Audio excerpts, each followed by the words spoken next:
అందరికీ ప్రభువైన యేసుక్రీస్తు నామంలో వందనాలు తెలియజేస్తూ ఉన్నాను.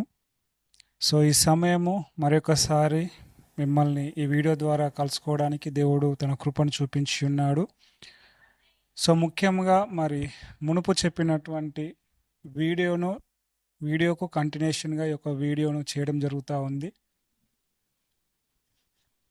యేసుక్రీస్తు ప్రభువు ఏ దినము మరణించాడు, ఏ సమయం అప్పుడు మరణించాడు, ఏ సమయం అప్పుడు సమాధి చేయబడ్డాడు, తర్వాత ఎన్ని పగళ్ళు ఎన్ని రాత్రులు ఆయన సమాధిలో ఉండి తిరిగి లేచాడో ఆ విషయాలన్నీ మనము బైబిల్ గ్రంథంలో నుండి చూసాము.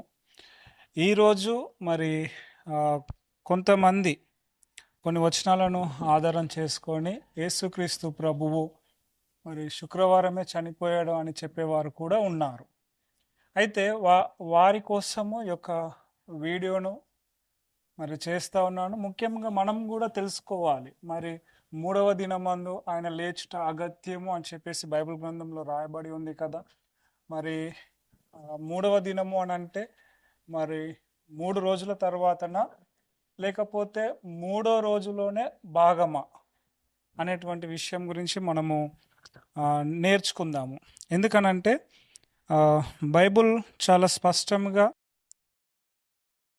యేసు ప్రభు యొక్క మరణ పునరుత్థానాలను చెప్తా ఉంది. కానీ బైబిల్ను చదువుతున్నటువంటి మనము అనేకమైనటువంటి తప్పుడు ఆలోచనలతో, అంటే నా ఉద్దేశము తప్పుడు ఉద్దేశాలతో మనము బైబిల్ వచనాలను తీసుకుంటా ఉన్నాము.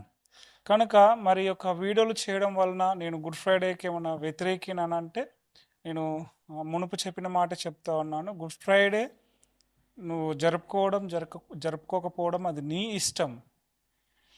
ఒక విషయం కూడా మీకు క్లియర్ చేస్తాను. ఏంటిదనంటే, ఏదో మా చర్చికి వచ్చేటువంటి వారందరికీ మనం క్రిస్మస్ పాటించొద్దు, గుడ్ ఫ్రైడే పాటించొద్దు, గుడ్ ఫ్రైడే రోజు మనం ప్రభువును ఆరాధన చేయొద్దు, తర్వాత క్రిస్మస్ రోజు ప్రభువును ఆరాధన చేయొద్దు అని నేను చెప్పాను. ఎందుకనంటే ప్రభువును ఏ సమయం అందైనా మనకు అవకాశం దొరికిందని అంటే ఖచ్చితంగా ప్రభువును ఆరాధించాలి. అది గుడ్ ఫ్రైడే అయినా క్రిస్మస్. ఒకవేళ గుడ్ ఫ్రైడేకు క్రిస్మస్కు గవర్నమెంట్ హాలిడేస్ ఉన్నాయి కనుక ఇంకా దాన్ని ఉద్దేశించుకొని ఎక్కువగా దేవుని యొక్క సువార్తను చెప్పేటువంటి అవకాశం మనకు ఉంది కనుక మనము ఆ రోజు ప్రభువును ఆరాధించడంలో తప్పేమీ లేదు. కాకపోతే ఏమిటనంటే వాక్యమును మనం నేర్చుకోవాలి. సో కొన్నిటిని మనం మార్చలేము, ఆల్రెడీ అవి ఆచరణలోనికి వచ్చాయి, మనం వాటిని ఏం మార్చలేకున్నా మనం చేసేది ఒక పని ఉంది. అది వాక్యం తెలుసుకోవడం మనం చేసేటువంటి పని. సో వాక్యము ఏదో మనకు ఈ విషయాలను తెలిసినాయి కాబట్టి మనము గుడ్ ఫ్రైడేకు వ్యతిరేకంగా పోరాడదాం అనేటువంటి ఉద్దేశాలు ఎంత మాత్రము కానే కావు. ఇది దయచేసి మీరు గమనించాలి. మత్తయి సువార్త 16వ అధ్యాయం 21వ వచనం ఒకసారి చదువుతాను, వినండి. అప్పటి నుండి తాను యెరూషలేమునకు వెళ్ళి పెద్దల చేతను ప్రధాన యాజకుల చేతను శాస్త్రుల చేతను అనేక హింసలు పొంది చంపబడి 3వ దినమున లేచుట అగత్యమని యేసు తన శిష్యులకు తెలియజేయ మొదలుపెట్టగా. ఇక్కడ చూసినట్లయితే యేసుక్రీస్తు ప్రభువు చెప్తున్నటువంటి మాట 3వ దినమందు అనేటువంటి మాటను మనం చూస్తూ ఉన్నాము. అయితే ఆ 3వ దినమందు అని అంటే చాలామంది ఏమనుకుంటారు, శుక్రవారము ఒక దినము, శనివారము 2వ దినము, ఆదివారం 3వ దినము కనుక ఆయన ఆదివారం లేచాడు అని చెప్పేసి చాలామంది భావిస్తారు. ముఖ్యంగా యేసుక్రీస్తు ప్రభు గురువారం చనిపోయాడు అనేటువంటి వారి యొక్క వాదన కూడా కలదు. దయచేసి మనము మత్తయి సువార్త 12వ అధ్యాయం 40వ వచనం ప్రకారము శుక్రవారానికి ఎంత మాత్రము ఈ యొక్క వాక్యాలు సహకరించడం లేదు, గురువారము ఈ యొక్క వాక్యాలు ఎంతవరకు సహకరించడం లేదు. ఎందుకనంటే బైబుల్లో దేవుడు 72 గంటల గురించి చాలా స్పష్టంగా చెప్పి ఉన్నాడు. అయితే 3వ దినమందు అనగానే చాలామందికి ఏమనుకుంటారనంటే ఈ రోజు ఉంది, ఈ రోజుకు ముందు 2 రోజులు కలుపుకొని 3 దినాలు అని చెప్పేసి చాలామంది మాట్లాడుతూ ఉంటారు. కానీ వాక్యానుసారంగా అది కాదు. ఇదే విషయము మనము 1 కొరింథీయులకు రాసిన పత్రిక 15వ అధ్యాయం 2-3 వచనాల్లో మనం చూడవచ్చు. అక్కడ ఏమని ఉంటుంది అంటే, లేఖనముల ప్రకారము యేసుక్రీస్తు ప్రభువు చనిపోయాడు, సమాధి చేయబడ్డాడు, తిరిగి లేచాడు, మూడవ దినం మందు ఆయన తిరిగి లేచాడు, లేఖనంలో ప్రకారం తిరిగి లేచాడు అని చెప్పేసి రాయబడింది. ఒకసారి ఆ వచనం కూడా మనము చదువుదాం. ఎందుకనంటే మనం విన్నప్పుడు కొన్ని విషయాలు మనకు అర్థమవుతూ ఉంటాయి. ముఖ్యంగా వాక్యమును మనము తెరిచి చూసి మనం చదువుతున్నప్పుడు ఇంకొన్ని ఆలోచనలు ప్రభు మనకిస్తుంటాడు. మీరు దానిని అంగీకరించి తిరిగి దాని అందే నిలిచి ఉన్నారు. 1 కొరింథీయులకు రాసిన పత్రిక 15వ అధ్యాయం 2వ వచనం. మీ విశ్వాసము వ్యర్థమైతేనే గాని నేను ఏ ఉపదేశ రూపముగా సువార్త మీకు ప్రకటించి తినో ఆ ఉపదేశమును మీరు గట్టిగా పట్టుకొని ఉన్న ఎడల ఆ సువార్త వలననే మీరు రక్షణ పొందువారై ఉందురు. నాకు ఇయ్యబడిన ఉపదేశమును మొదట మీకు అప్పగించి తిని, అదేమనగా లేఖనముల ప్రకారము క్రీస్తు మన పాపముల నిమిత్తము మృతి పొందెను, సమాధి చేయబడెను, లేఖనముల ప్రకారము 3వ దినమున లేపబడెను. ఇక్కడ కూడా మనం గమనించినట్లయితే 3వ దినము అని చెప్పేసి రాయబడి ఉంది. లూకా సువార్త 24వ అధ్యాయం 21వ వచనం. ఇది చాలామంది ప్రామాణికంగా తీసుకునేటువంటి వచనం. దేని కొరకు? యేసుక్రీస్తు ప్రభు శుక్రవారమే చనిపోయాడని చెప్పడానికి. ఒకసారి చూద్దాం. లూకా సువార్త 24వ అధ్యాయము 21వ వచనం. ఇజ్రాయేలును విమోచింపబోవాడు ఈయనే అని మేము నిరీక్షించి ఉంటిమి, ఇదిగాక ఈ సంగతులు జరిగి నేటికి 3 దినములాయెను. సో నేటికి 3 దినములాయెను. సో ఈ యొక్క వచనాలన్నీ కొంతమంది ఏ విధంగా అర్థం చేసుకుంటున్నారని అంటే, యేసుక్రీస్తు ప్రభు శుక్రవారమే చనిపోయాడు కనుక అక్కడ 3వ దినము అని రాయబడి ఉందని చెప్పేసి చాలామంది అనుకుంటున్నారు. సరే, మంచిది. కానీ వాక్యం వెలుగులోనికి మనం వద్దాము. సో ఈ యొక్క 3వ దినము అని అంటే అసలు వాక్యంలో ఏమని రాయబడి ఉంది, దేవుడు దీన్ని ఏ విధంగా చూస్తున్నాడు అనేటువంటి విషయాలను మనము బైబిల్ గ్రంథం నుండి చూద్దాము. ఆదికాండము 40వ అధ్యాయం నుండి మనము మొదలుపెట్టి కొన్ని సంఘటనలు మనము గమనించుదాము. బహుశా ఈ మొదటి 2-3 వచనాల్లో మీకు అర్థం కాకపోవచ్చు, కానీ పూర్తిగా చూడండి, మీకు 100% మీకు అర్థమవుతుందని నేను ఆశిస్తున్నాను. ఆదికాండము 40వ అధ్యాయము 12వ వచనం. ఆదికాండం 40వ అధ్యాయం 12వ వచనం. అప్పుడు యోసేపు, దాని భావం ఇదే, ఆ 3 తీగలు 3 దినములు, ఇంకా 3 దినములలోగా ఫరో నీ తలను పైకెత్తి నీ ఉద్యోగము నీకు మరలా ఇప్పించును, నీవు అతనికి పానదాయకుడవై ఉన్న నాటి మర్యాద చొప్పున ఫరో గిన్నెను అతని చేతికి అప్పగించెదవు. ఇక్కడ చూసినట్లయితే యోసేపు చెరసాలలో ఉంచబడతాడు. చెరసాలలో ఉంచబడినప్పుడు అక్కడ కూడా తనతో పాటు ఒక 2 చెరసాలలో ఉంచబడతారు. సో ఉంచబడినప్పుడు వారిద్దరికీ కళలు వస్తాయి. ఒకరి కళను ముందుగా చెప్తా ఉన్నాడు. ఇక్కడ ఏమన్నానంటే, నీకు కనిపించినటువంటి ఆ 3 తీగలు అంటే అతడు కలగన్నాడు. అతడికి కనిపించినటువంటి ఆ 3 తీగలు 3 దినములకు సాదృశ్యంగా ఉన్నాయని చెప్తా ఉన్నాడు. చూడండి, దినం అని మనం ఎప్పుడు మాట్లాడతాము, లేకపోతే ఒక రోజు అని మనం ఎప్పుడు మాట్లాడతాము అని అంటే,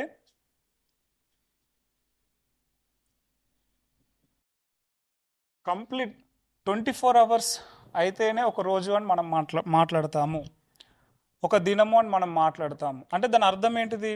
3 తీగలు 3 దినాలకు సాదృశ్యంగా ఉన్నాయని అంటే అర్థం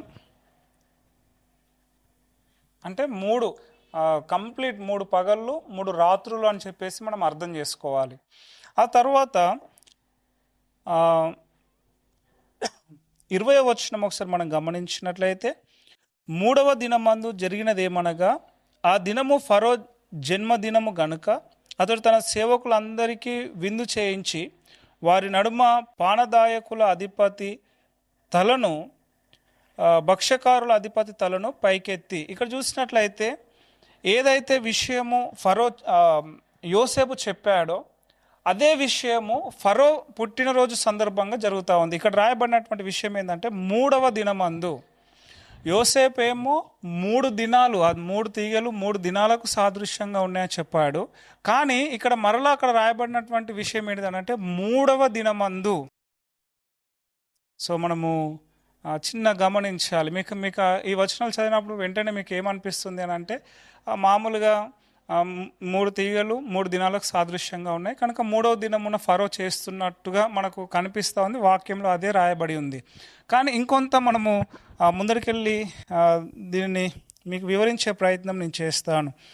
18వ వచనము 19వ వచనము అదే అధ్యాయంలో 18, 19. అందుకు యోసేపు దాని భావం ఇదే, ఆ 3 గంపలు 3 దినములు, ఇంకా 3 దినములలోగా ఫరో నీ మీద నుండి నీ తలను పైకెత్తి మ్రాను మీద నిన్ను వ్రేలాడదీయించును, అప్పుడు పక్షులు నీ మీద నుండి నీ మాంసంను తినివేయునని ఉత్తరం ఇచ్చెను. ఇక్కడ చూసినట్లయితే 3 దినాల గురించి చాలా స్పష్టంగా చెప్తా ఉన్నాడు. సో ఆ 3 దినాలు అని యోసేపు చెప్పాడు.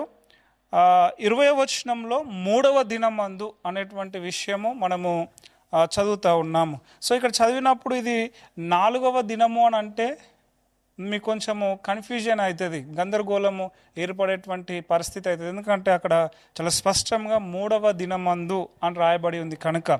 సో ఇంకొంచెం మనం ముందరికెళ్ళి వేరే వచనాలను కూడా చూద్దాము.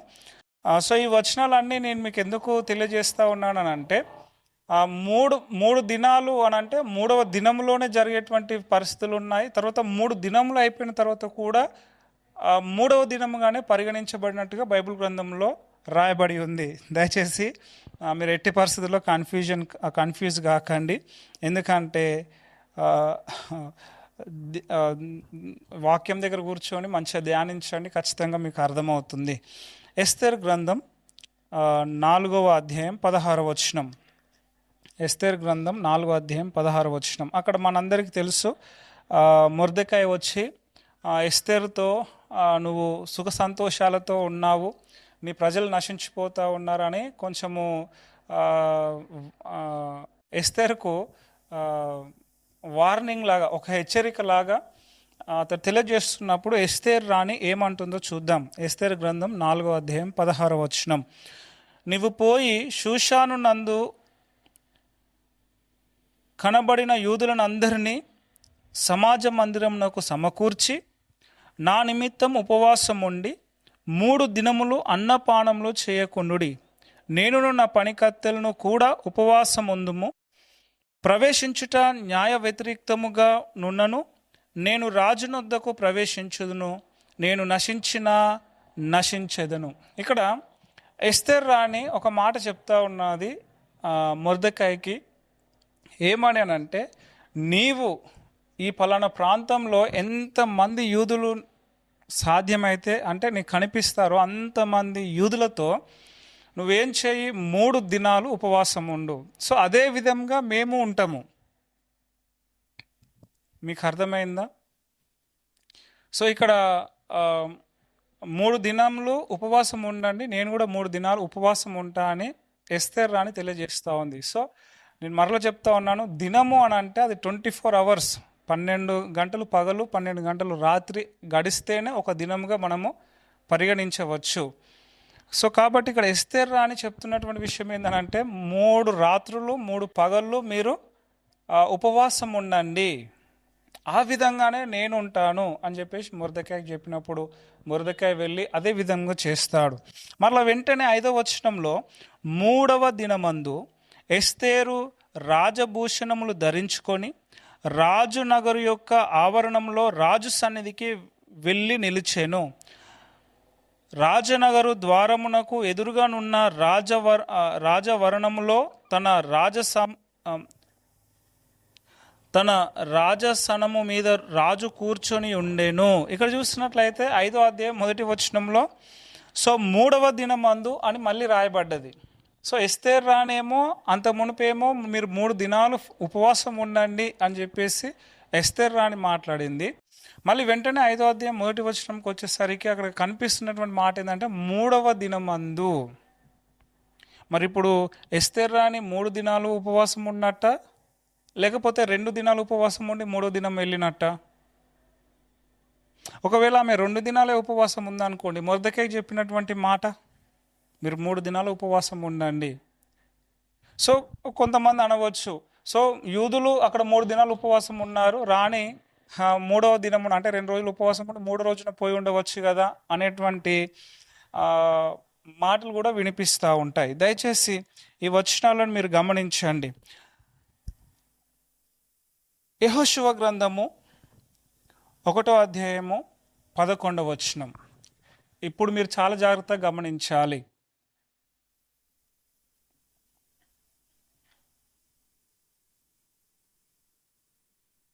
1వ అధ్యాయము 11వ వచనం. యెహోషువ గ్రంథము 1వ అధ్యాయము 11వ వచనం. ఈ వచనాలను మీరు బాగా గమనిస్తే ఎస్తేరు గ్రంథం, ఎస్తేరు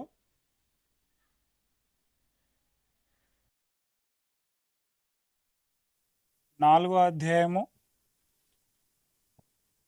16వ వచనము, 5వ అధ్యాయము 1వ వచనం మీకు అర్థమవుతుంది. తర్వాత ఆది కాండము 40వ అధ్యాయము మనం చదివాం కదా, యోసేపు కళల వివరణ ఇచ్చేది. ఆ 12వ అధ్యాయం నుండి 21 వరకు, 12వ వచనం నుండి 21వ వచనం వరకు చదివితే మీకు అర్థమవుతుంది. ఇప్పుడు యెహోషువ ఇప్పుడు చెప్పేటువంటి వాక్యాలను మీరు అర్థం చేసుకుంటే ఇక్కడ రాయబడినటువంటి వాక్యాలు మీకు అర్థమవుతుంది. యెహోషువ గ్రంథము 1వ అధ్యాయం 11వ వచనం. మీరు స్వాధీనపరచుకొనుటకు మీ దేవుడైన యెహోవా మీకిచ్చుచున్న దేశమును స్వాధీనపరచుకొనబోవుటకై 3 దినములలోగా మీరు ఈ యోర్దానును దాటవలెను గనుక ఆహారమును సిద్ధపరచుకొనుడి. 3 దినములలోగా ఇక్కడ మీరు గమనించాలి.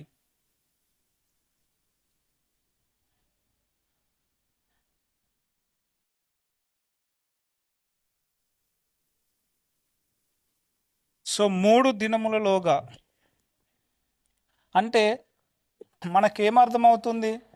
Within the 3 days. సో 3 దినములలోగా ఖచ్చితంగా వాళ్ళు ఏం చేయాలి? యోర్దానును దాటాలి. మరొకసారి చదువుతా వినండి.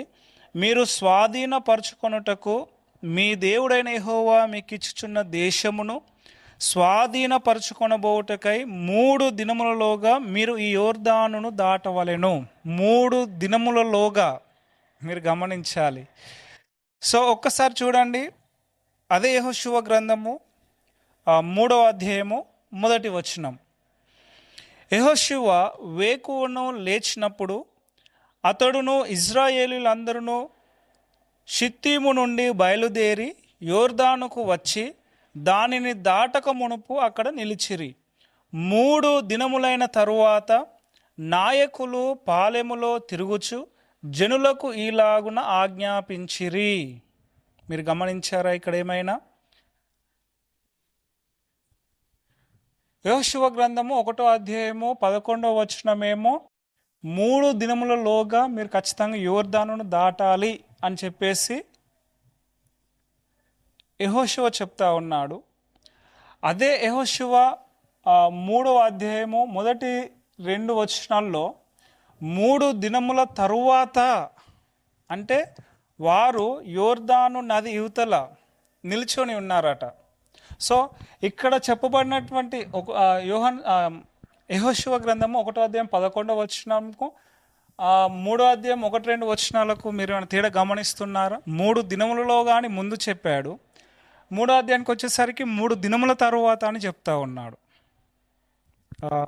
మీరు గమనించండి, గమనిస్తే మీకు అర్థమవుతా ఉంది.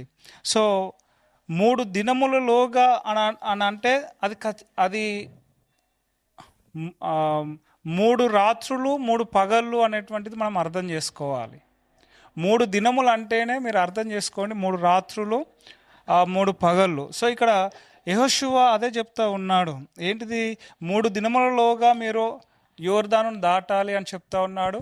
కానీ యెహోషువ గ్రంథం 3వ అధ్యాయం మొదటి 2 వచనాలకు వచ్చేసరికి 3 దినముల తరువాత వారు అక్కడ నిలిచిరి అని రాయబడి ఉంది.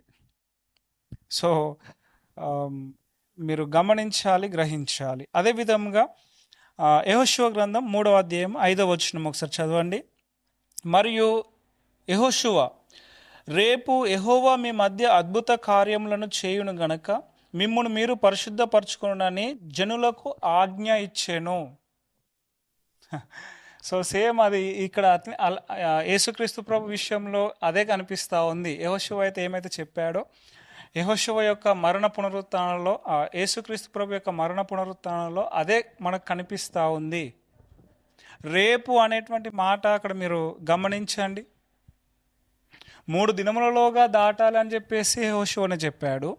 మళ్ళీ 3వ దినమందు వేకునే లేచి రేపు అనేటువంటి మాట చెప్తా ఉన్నాడు. సో దయచేసి నేను మరలా చెప్తా ఉన్నాను, గందరగోళంలో పడకండి. ఈ వచనాలను ప్రార్థనాపూర్వకంగా అర్థం చేసుకోండి. 3 దినములలోగా అనేటువంటి మాట మనము యెహోషువ గ్రంథం 3వ అధ్యాయంలో చూస్తే 3 దినముల తరువాత అని చెప్పబడింది. సో దీన్ని బట్టి చూస్తే మనం ఆలోచన చేసేటువంటి విధి విధానాలకు, వాక్యంలో రాయబడినటువంటి విధి విధానాలకు ఎంతైనా వ్యత్యాసం ఉంది అనేటువంటి విషయము మీకు తెలియజేస్తూ ఉన్నాను. మరియు యెహోషువ గ్రంథం 9వ అధ్యాయం 16వ వచనము ఇక్కడ రాస్తాను.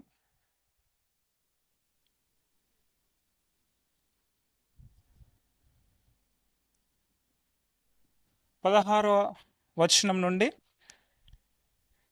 17-18 వచనాలు మనం అక్కడ చదువుదాం. యెహోషువ గ్రంథము 9వ అధ్యాయము 16వ వచనం. అయితే వారితో నిబంధన చేసి 3 దినములైన తరువాత వారు తమకు పొరుగువారు తమ నడుమను నివసించువారే అని తెలుసుకొనిరి. ఇజ్రాయేలీలు సాగి 3వ నాడు వారి పట్టణములకు వచ్చిరి. వారి పట్టణములు గిబియోను, కెఫీరా, బెయేరోతోను, కిర్యత్యారీము అనునవి. ఇక్కడ మీరు గమనించినట్లయితే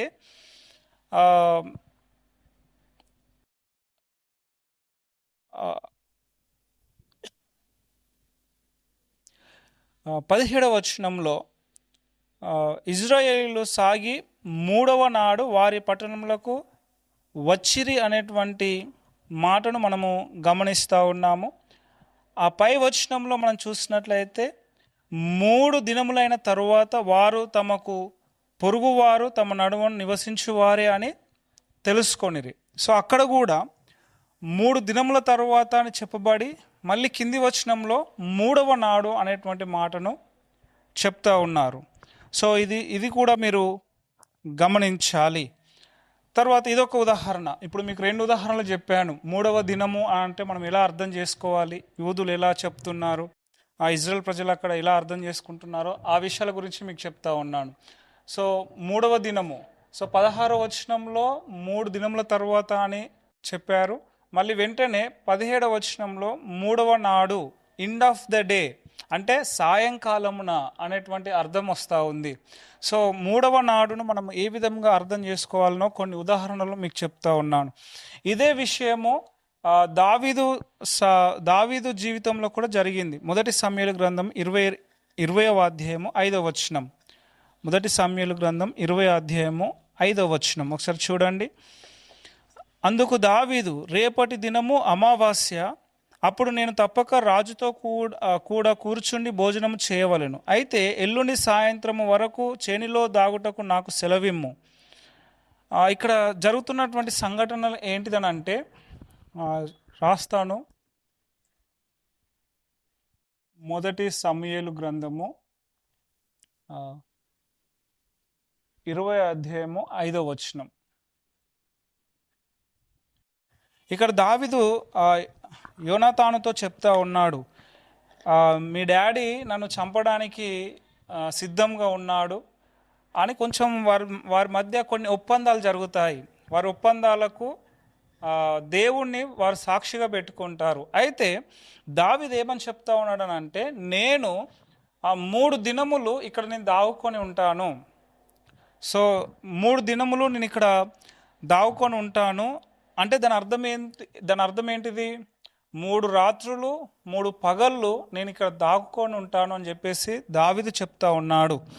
అంటే 72 గంటలు నేను దాచుకుంటా అని చెప్తా ఉన్నాడు. 1 సమూయేలు గ్రంథము 20వ అధ్యాయం 19వ వచనంలో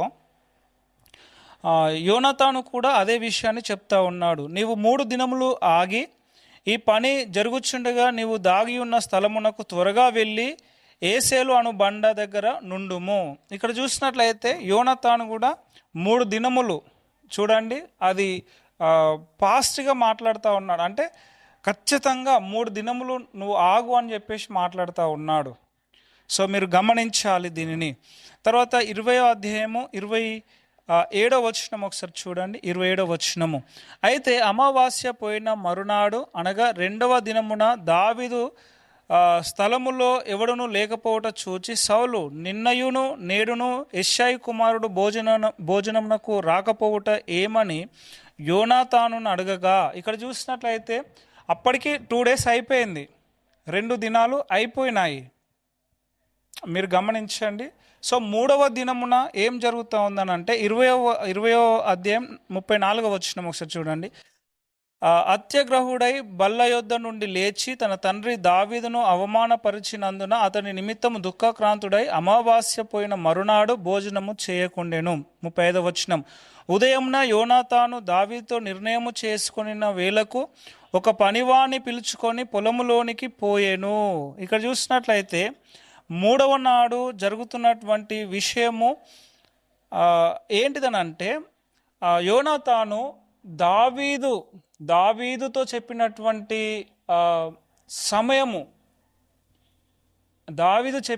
సమయమునకు అతడు ఉదయంన లేచి వెళ్ళాను అన్నట్టుగా మనం చూస్తూ ఉన్నాం. మరి దావీదు ఏ సమయం చెప్తా ఉన్నాడు? 5వ వచనము 20వ అధ్యాయం 5వ వచనంలో మనం చూస్తే అర్థమవుతుంది. అందుకు దావీదు, రేపటి దినము అమావాస్య, అప్పుడు నేను తప్పక రాజుతో కూడా కూర్చుని భోజనం చేయవలెను. అయితే ఎల్లుండి సాయంత్రము వరకు, చూడండి అక్కడ మీరు గమనించారా, సాయంత్రము వరకు అనేటువంటి మాటను మీరు గమనించాలి. 3వ దినమున 20వ అధ్యాయము 35వ వచనంలో ఉదయమున యోనాతాను దావీదుతో నిర్ణయము చేసుకొనిన వేళకు, మీరు గమనించాలి ఇక్కడ. అంటే అప్పటికి కంప్లీట్గా 3 days అయిపోయినాయి. ఇజ్రాయెల్ ప్రజలకు ఒక రోజు ఎప్పుడు ప్రారంభించబడుతుంది? సాయంత్రకాలం నుండి మరుసటి సాయంకాలం వరకు ఒక రోజుగా పరిగణించబడుతుంది. సో సాయంకాలం వరకు నేను దాచుకుంటాను దావీదు, అంటే 3వ దినము సాయంకాలం వరకు నేను దాచుకుంటాను. మీరు ఈ వచనాలను గమనించినట్లయితే యోనాతాను వెళ్తున్నాడు ఎక్కడికి? దావీదు ఎక్కడైతే ఉన్నాడో వారు ఏమైతే అనుకున్నారో వారి యొక్క నిర్ణయం ప్రకారం ఆ వేళకు వెళ్తూ ఉన్నాడు అని అంటే ఇతను వెళ్ళేటువంటి సమయం వరకు ఆ 3 దినాలు అక్కడ కంప్లీట్ అవుతాయి. మీరు అర్థం చేసుకోండి వాక్యాన్ని. సో మీరు వాక్యాన్ని అర్థం చేసుకుంటే సేమ్ ఇక్కడ జరుగుతున్నటువంటి 3వ దినమున చెప్పబడినటువంటి విధముగానే యేసుక్రీస్తు ప్రభువు మత్తయి సువార్త 16వ అధ్యాయంలో అపోస్తలుడైన పౌలు మొదటి కొరింథీయులకు రాసిన పత్రిక 15వ అధ్యాయంలో లూకా సువార్త 24వ అధ్యాయం 21వ వచనంలో చెప్పబడినట్టుగా 3వ దినము అనగానే అది 3 దినాలలోపు కాదు, మీరు అర్థం చేసుకోవాలి. తర్వాత మీకు ఇంకో ఉదాహరణ చెప్తాను. మొదటి సమూయేలు గ్రంథం 30వ అధ్యాయం. మొదటి సమూయేలు గ్రంథం 30వ అధ్యాయము మొదటి వచనం. సో నాకు తెలిసి ఈ యొక్క వచనము పూర్తిగా మీకు మీ డౌట్స్ను క్లియర్ చేస్తుందని నేను అనుకుంటా ఉన్నాను. ఇక ఈ వచనము కూడా మీ డౌట్ను క్లియర్ చేయలేదని అంటే ఇంకా మీరు ఆలోచన చేసుకోవాలి. ఒకసారి చదువుదాం. మొదటి సమూయేలు గ్రంథము 30వ అధ్యాయం 1వ వచనం. దావీదును అతని జనులను 3వ దినమందు సిక్లాగునకు వచ్చిరి. అంతలో అమాలేకీయులు దండెత్తి దక్షిణ దేశం మీదను సిగ్లాకు మీదను పడి కొట్టి దానిని తగలబెట్టి గనులనేమి అల్పులనేమి అందులోనున్న ఆడువారిని అందరినీ చెరపట్టుకొని చంపక వారిని తీసుకొని వెళ్ళిపోయి ఉండిరి. ఇక్కడ చూసినట్లయితే అక్కడ జరుగుతున్నటువంటి విషయం ఏంటిదనంటే శత్రువులు వస్తారు, దావీదు ప్రజలపైన, దావీదు ఉన్నటువంటి ఆ యొక్క సిగ్లాకు పైన వారు దావీదు లేని సమయంలో, మళ్ళీ గమనించాలి, లేని సమయంలో దావీదు యొక్క ఇద్దరి భార్యలను, పిల్లలను, కలిగిన సంపదను సమస్తమును వారు ఏం చేస్తారని అంటే తీసుకొని వెళ్ళిపోతారు. సో ఇక్కడ మొదటి సమూయేలు గ్రంథము 30వ అధ్యాయం మొదటి వచనంలో ఏమని రాయబడి ఉంది? మూడవ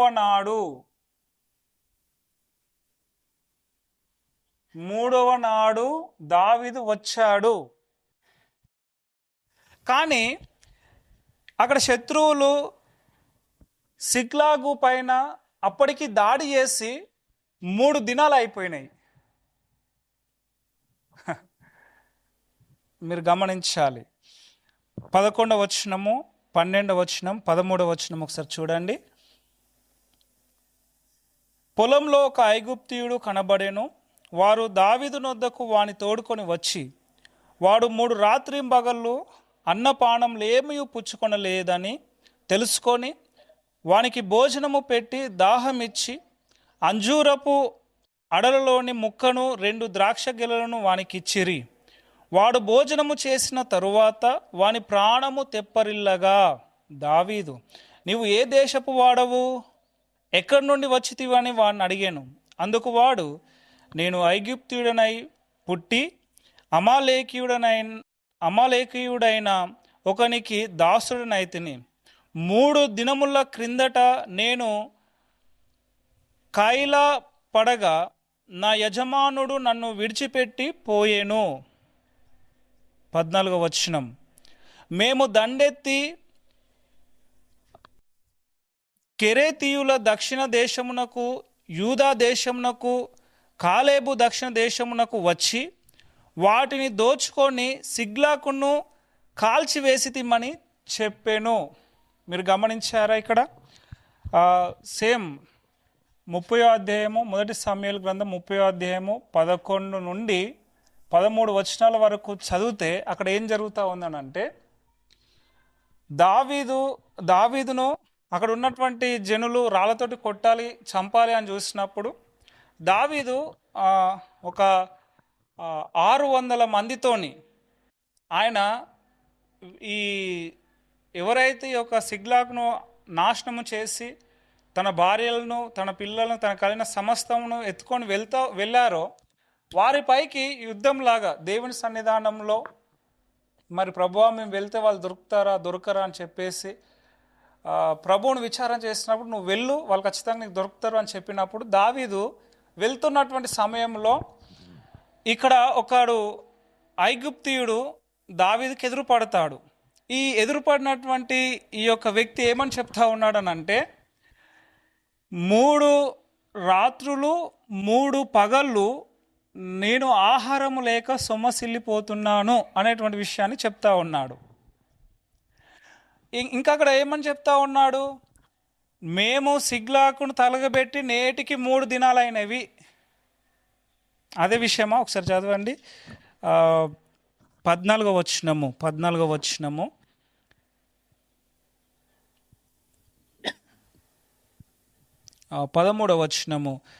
అక్కడ మధ్య నుండి ఉంటుంది. 3 దినముల క్రిందట నేను కాయిలా పడగా నా యజమానుడు నన్ను విడిచిపెట్టి పోయాను. 14వ వచనం, మేము దండెత్తి కెరేతీయుల దక్షిణ దేశమునకు, యూదా దేశమునకు, కాలేబు దక్షిణ దేశమునకు వచ్చి వాటిని దోచుకొని సిగ్లాకును కాల్చివేసితిమని చెప్పాను. అంటే దాని అర్థం ఇక్కడ ఏమర్థం అవుతుంది మనకి వచనం చదివినప్పుడు? 3 దినముల కిందట, 3 రాత్రింపగళ్ళు 3 దినముల క్రిందట మేము ఏం చేస్తామని అంటే సిగ్లాకును తగలబెట్టాము.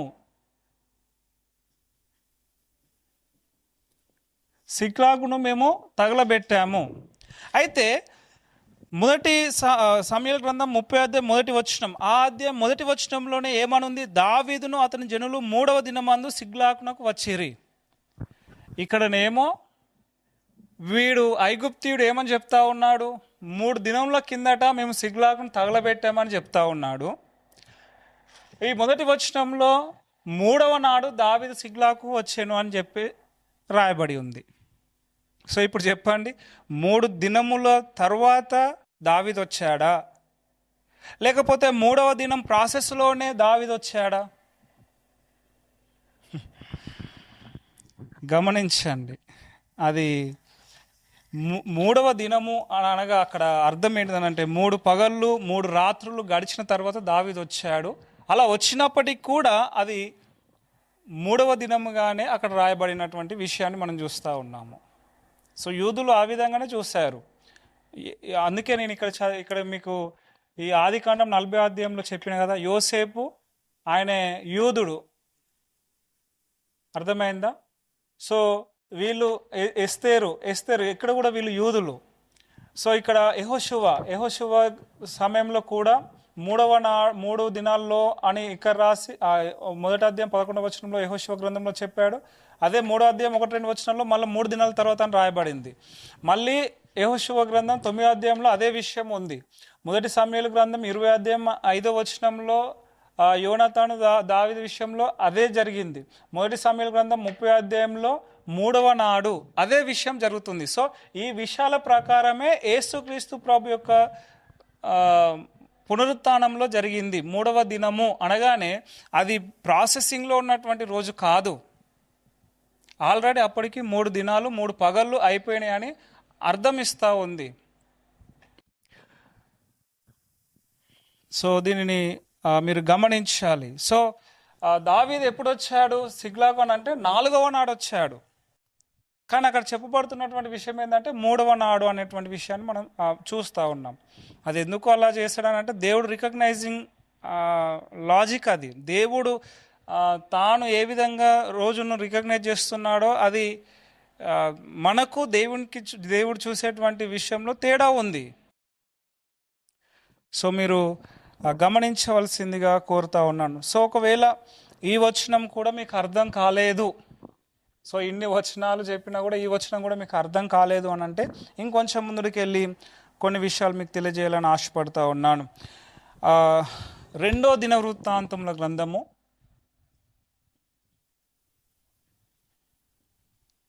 2వ దినవృత్తాంతములు 10వ అధ్యాయము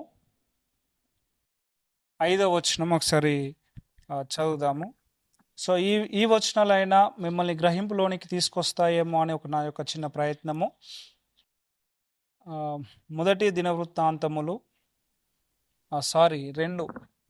2వ దినవృత్తాంతముల గ్రంథము 10వ అధ్యాయము 5వ వచనం.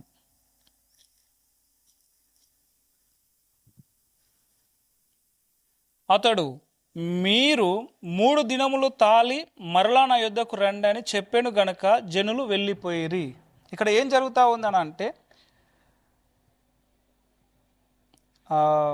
యారోబాము విషయంలో ఈ యొక్క సంఘటనలు జరుగుతున్నటువంటి విధముగా రాయబడి ఉంది. 3వ వచనంలో జనులు అతను పిలిపించిరి, యారోబామును ఇజ్రాయేలు వారందరూ కూడి వచ్చి, నీ తండ్రి మా కాడిని బరువు చేశాను, నీ తండ్రి నియమించిన కఠిన దాస్యమును అతడు మా మీద ఉంచిన బరువైన కాడిని నీవు ఇప్పుడు చులకన చేసిన ఎడల మేము నిన్ను సేవింతుమని రెహబాముతో మనవి చేయగా. 5వ వచనం అతడు మీరు 3 దినములు తాలి మరలా నా యొద్దకు రండి అని చెప్పాను గనుక జనులు వెళ్ళిపోయిరి. ఇక్కడ చూసినట్లయితే 3 దినములు తాలి అని అంటే 3 దినముల తరువాత,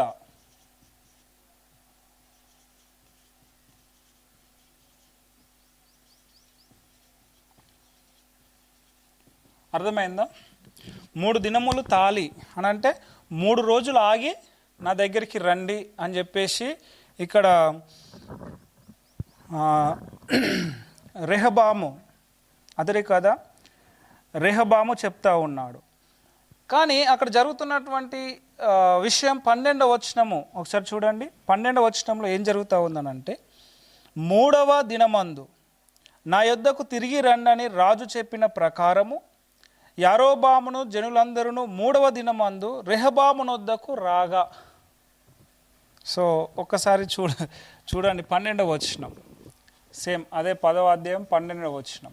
ఇప్పుడు ఈ 2 వచనాలకు మీరు ఏమైనా తేడా గమనిస్తున్నారా? అక్కడ ఆ రాజేమో ఏం చెప్తా ఉన్నాడు, మీరు ఆఫ్టర్ 3 days మీరు 3 రోజులు తాలి నా యొద్దకు రండి అంటే 4వ రోజు రండి అని చెప్పేసి అక్కడ రాజు చెప్తా ఉన్నాడు. కానీ జనులు ఏం చేస్తూ ఉన్నారు, రాజు 3వ దినమందు రమ్మన్నాడు కదా అని చెప్పేసి వాళ్ళు అదే 12వ వచనం మళ్ళీ చదువుతాం మీకోసం చూడండి. మూడవ దినమందు నా యొద్దకు తిరిగి రండని రాజు చెప్పిన ప్రకారము యరొబామును జనులందరూ మూడవ దినమందు రెహబామును వద్దకు వెళ్ళిరి. ఇప్పుడు ఏది కరెక్టు? రాజు చెప్పింది కరెక్టా లేకపోతే ఈ జనులు చెప్తున్నది కరెక్టా? అసలు రాజు మూడవ దినమున రమ్మని చెప్పాడా? ఏది కరెక్టు? మరి ఎవరు అబద్ధం చెప్తున్నారు? ఇక్కడ రాజు అబద్ధం చెప్తున్నాడా లేకపోతే జనులు అబద్ధం చెప్తున్నారా? చూడండి, ఎవరు అబద్ధం చెప్పట్లేదు, కానీ బైబుల్ ఆ విధంగా రోజులను గుర్తిస్తుంది. మీరు దీనిని గమనించాలి.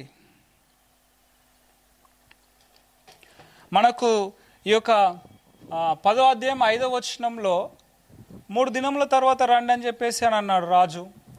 తర్వాత 10వ అధ్యాయం 12వ వచనంకి వచ్చేసరికి 3వ దినమందే రమ్మన్నాడు కదా అని చెప్పేసి జనులు అక్కడ చెప్తా ఉన్నారు. సో దేవుడు రోజులను గుర్తించే విధానము అలా ఉంది. కాబట్టి వీళ్ళు జనరల్గా మాట్లాడుతూ ఉన్నారు. వాస్తవానికి వాళ్ళు 4వ రోజునే ఉన్నారు. మీకు అర్థమవుతుందా? అక్కడ ఉన్నటువంటి ప్రజలు ఈ 12 వచనంలో చేస్తే జనరల్ టాకింగ్ అంటే సాధారణమైనటువంటి విధానంతో మాట్లాడుతూ ఉన్నారు.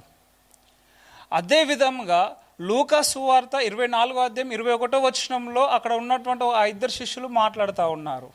సో మీకు ఈ విషయం ఇక్కడ అర్థమైందని అంటే అక్కడ శిష్యులు ఎందుకు అట్లా మాట్లాడుతున్నారో ఆ దారిన పోయేటువంటి శిష్యులు మీకు అర్థమవుతుంది 100%. ఇక్కడ వీళ్ళు ఏమంటా ఉన్నారు అంటే 3వ దినమందు నా యొద్దకు తిరిగి రండి రాజు చెప్పిన ప్రకారము. సో అక్కడ జనరల్ టాకింగ్ అంటే దాని అర్థం ఏంటిది? 3 దినముల ముగింపు దశలో వీళ్ళు మాట్లాడుతూ ఉన్నారు. అంటే నా యొక్క అర్థం ఏంటిదని అంటే 4వ దినము ప్రారంభంలోనే మాట్లాడుతూ ఉన్నారు. మీకు అర్థమైందా? అంటే 4వ దినము 3వ దినము అంటే ఎండింగ్ పాయింట్ స్టార్టింగ్ పాయింట్లో వీళ్ళు మాట్లాడుతూ ఉన్నారు. కనుకనే వారు 3వ దినమున రమ్మన్నాడు కదా రాజు అని చెప్పేసి మాట్లాడుతూ ఉన్నారు. It's a general talking. ఇప్పుడు మనము కూడా గవర్నమెంట్ ఏం చేస్తుందండి? ఫర్ ఎగ్జాంపుల్ మనం ఎడ్యుకేషన్ మనం ఆలోచన చేస్తే 2025, 2026 ఎడ్యుకేషన్ ఇయర్ అని స్టార్ట్ చేస్తుంది.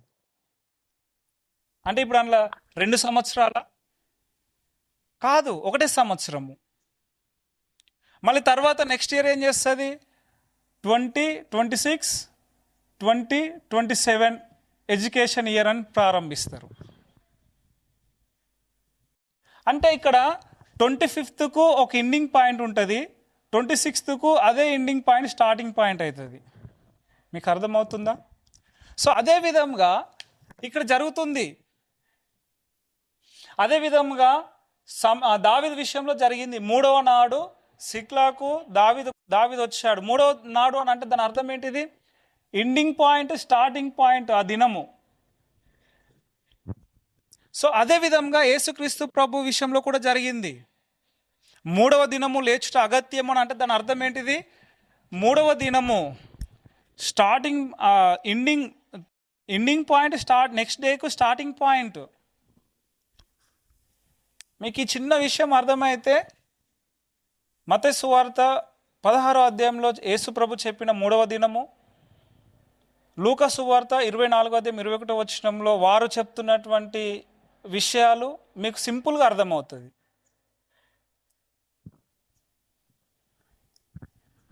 మీరు గమనించాలి. మీరు నమ్మినా నమ్మకపోయినా ఎలాంటి ఇబ్బంది ఏం లేదు. ఒకవేళ నమ్మితే సత్యమును నమ్ముతారు, ఒకవేళ నమ్మకపోతే మీరు ఈ వచనాలను నిరర్ధకం చేస్తున్నట్టే. సో మీరు గమనించాలి, ఈ విషయాలు గమనించాలి. తర్వాత ఇంకొక ఉదాహరణ మీకు చెప్తాను. న్యాయాధిపతుల గ్రంథం. ఓకే, ఇక్కడ రాస్తాను. న్యాయాధిపతులు 14వ అధ్యాయము 12వ వచనం. అక్కడ 7 దినముల గురించి, అదే పొడుపు కథలు అలాంటిది సామ్సన్ వేసినప్పుడు అక్కడ జరుగుతున్నటువంటి సంఘటన సంభాషణ ఈ విధంగా ఉంది. న్యాయాధిపతులు 14వ అధ్యాయము 12వ వచనం. అప్పుడు సామ్సోను, మీకు ఇష్టమైన ఎడల నేను మీదట ఒక విప్పుడు కథను వేసేదను. మీరు ఈ విందు జరుగు 7 దినములలోగా దాని భావమును నాకు తెలియజేసిన ఎడల నేను 30 సన్నపు నార బట్టలు 30 దుస్తులను మీకు ఇచ్చేదను. 7 దినములలోగా. మీరు గమనించారా? చాలా స్పష్టత ఉంది అక్కడ. ఇదే విషయము మరి 15వ వచనము. 7వ దినమున వారు సంసోను భార్యతో ఇట్లా అనిరి, నీ పెనిమిటి ఆ విప్పుడు కథ భావమును మాకు తెలుపునట్లు అతని లాలన చేయుము, లేని ఎడల మేము అగ్ని వేసి నిన్ను నీ తండ్రి ఇంటి వారిని కాల్చివేసేదము. మా ఆస్తిని స్వాధీనపరచుకున్నట్టుకే మమ్మను పిలిచితిరా అనిరి. ఇక్కడ మీరు గమనించారా? సామ్సోన్ ఏమో 7 దినములలోగా మీరు చెప్పాలని చెప్తా ఉన్నాడు. 7వ దినమున వీళ్ళు మరి సామ్సోన్ యొక్క భార్య దగ్గరికి వెళ్ళి వాళ్ళ బాధ వాళ్ళు చెప్తా ఉన్నారు. మీరు గమనించారా ఏమైనా? సామ్సోన్ ఏమో 7 దినములలోగా, 7వ దినమున వీళ్ళు వెళ్ళారు. తర్వాత 17వ వచనం 18వ వచనం.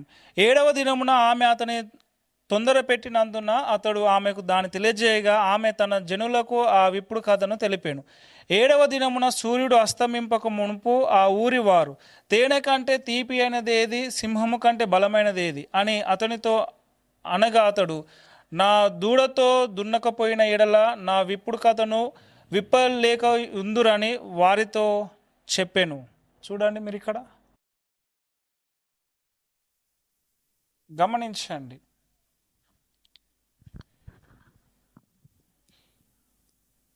పద్దెనిమిదవ వచనంలో 7వ దినమున సూర్యుడు అస్తమింపక మునుపు.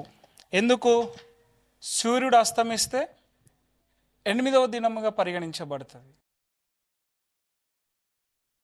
సో దేవుడు చూస్తున్నటువంటి విధి విధానము, మనము చూస్తున్నటువంటి విధి విధానము వేరు. ఏ విషయంలో? ఈ యొక్క రోజుల విషయంలో.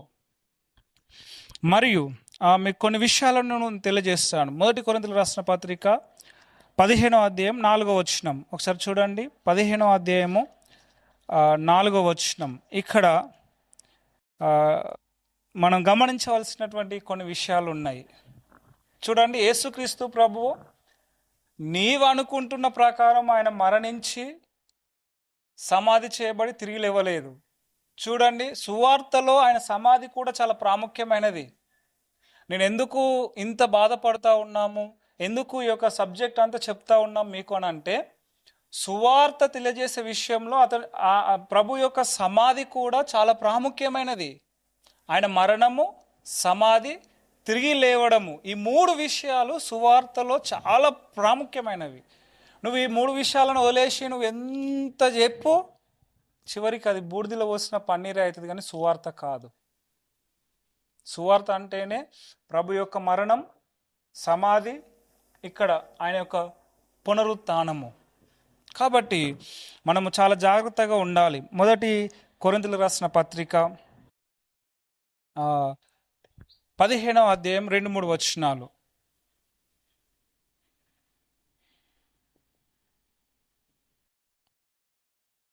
ఈ వచనాలను చదివినప్పుడు నాకు ఒక విషయం అర్థమైంది.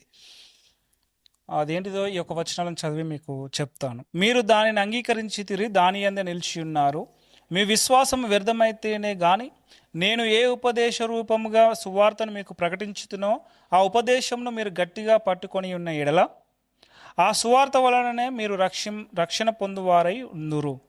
నాకు ఇయ్యబడిన ఉపదేశమును మొదట మీకు అప్పగించుతున్నది ఏదనగా, లేఖనముల ప్రకారము క్రీస్తు మన పాపముల నిమిత్తము మృతి పొందెను, సమాధి చేయబడెను, లేఖనముల ప్రకారము 3వ దినమున లేపబడెను. చూడండి, లేఖనముల ప్రకారం ఆయన మరణించాడు, సమాధి చేయబడ్డాడు, తిరిగి లేచాడు. లేఖనముల ప్రకారం, నువ్వు అనుకుంటున్న ప్రకారం కాదు. యేసు ప్రభు శుక్రవారం మరణించిండు, ఆదివారం తెల్లవారుజామున తిరిగి లేచిండు అని నువ్వు అనుకుంటున్నట్టు కాదు. ఆయన యొక్క మరణము, సమాధి, పునరుత్థానము లేఖనముల ప్రకారము జరిగింది. ఎట్లా ఉన్నాయి చూడండి లేఖనాలు. మనం ఎన్నో రెఫరెన్సెస్ చదివాము. సో మీకు అర్థమైందా? మనుషులు ఒక విషయం చెప్పినంత మాత్రాన అదే ప్రకారం ఉంది అని అనుకోవడం కరెక్ట్ కాదు. లేఖనముల ప్రకారం జరిగింది ఇదంతా. సో మీరు అనేకమైనటువంటి విషయాలను గమనించారని నేను అనుకుంటా ఉన్నాను. అయితే ఇప్పటికీ మీలో ఇంకొక ప్రశ్న అదే విధంగా మిగిలిపోయిందేమో అని నేను అనుకుంటా ఉన్నాను. ఆ ప్రశ్న దేని గురించి అంటే, లూకా సువార్త 24వ అధ్యాయము 21వ వచనము చాలా మందిని కొంచెము ఆ వచనం చదివినప్పుడు అర్థం కాక కన్ఫ్యూజన్లో పడిపోతూ ఉంటారు. సో దీనిని కూడా నేను మీకు వివరించే ప్రయత్నం చేస్తాను. సో ఇప్పటి వరకు మనం చూసినటువంటి వచనాలు 3వ దినము అంటే అది 4వ దినము కూడా అంటే ప్రారంభపు దశ ఇంక్లూడ్ అయిందని అర్థము.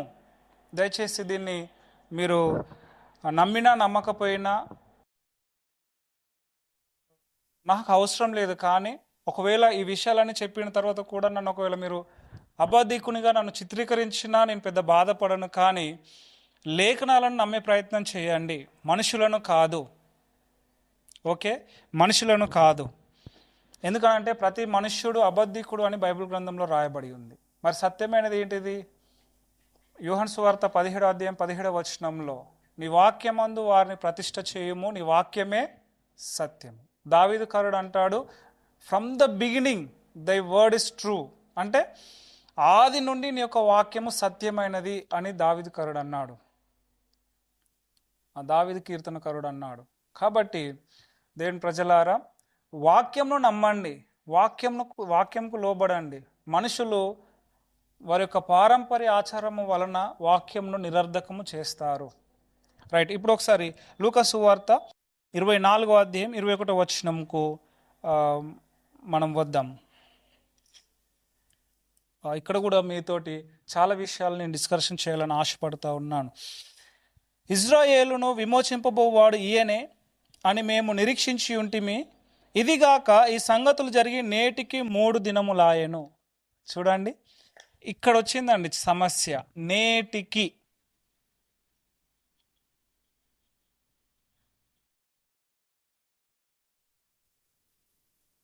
సో నేటికి 3 దినాలు అయినాయి. సో నేటికి 3 దినాలు అయినాయి అని అంటే అది కంటిన్యూషన్ ప్రాసెస్లో మనం చూస్తూ ఉన్నాము. అంటే యేసుక్రీస్తు ప్రభు తిరిగి లేచి కొంతమందికి ఉదయకాలంలోనే కనిపించి, ఆ తర్వాత త్రోవలో ఒక పల్లెటూరుకు వెళ్తున్నటువంటి ఈ శిష్యులకు యేసుప్రభు కనిపించినప్పుడు యేసుప్రభుకు వారు చెప్తున్నటువంటి విషయాలు నేటికి జరిగి 3 దినాలు అయినాయని. కానీ దీన్ని నేను ఎట్లా అర్థం చేసుకున్నాను అంటే, సరే ఈ వచనాల ప్రకారము కొంచెం నేను అర్థం చేసుకున్నాను. అయితే ఇంకొంచెము ఇక్కడ నేను మీకు వివరంగా నేను చెప్పాలని ఆశపడుతూ ఉన్నాను. ఇక్కడ ఏం జరుగుతూ ఉందనంటే 13వ వచనం నుండి చూస్తే మనకు అర్థమవుతుంది. 13వ వచనంలో, ఇదిగో ఆ దినమందే వారిలో 2 యెరూషలేమునకు ఆమడ దూరంలో ఒక ఎమ్మాయు అను ఒక గ్రామమునకు వెళ్ళుచు జరిగిన ఈ సంగతులన్నిటిని గురించి ఒకరితోనొకరు సంభాషించుచుండిరి. వారు సంభాషించుచు ఆలోచించుకొనుచుండగా యేసు తానే దగ్గరకు వచ్చి వారితో కూడా నడిచెను. అయితే వారు ఆయనను గుర్తుపట్టలేకుండా వారి కన్నులు మూయబడెను. ఆయన, మీరు నడుచుచు ఒకరితోనొకరు చెప్పుకొనుచున్న ఈ మాటలేమని అడగగా వారు దుఃఖముఖులై నిలిచిరి. వారిలో క్లెయోపా అనువాడు యెరూషలేములో బస చేయుచుండి, ఈ దినములలో అక్కడ జరిగిన సంగతులు నీవొకడవే ఎరగవా అని ఆయన అడిగాను.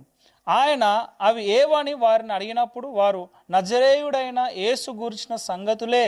ఆయన దేవుని ఎదుటను ప్రజలందరి ఎదుటను క్రియలోను వాక్యంలోను శక్తి గల ప్రవక్త అయి ఉండెను.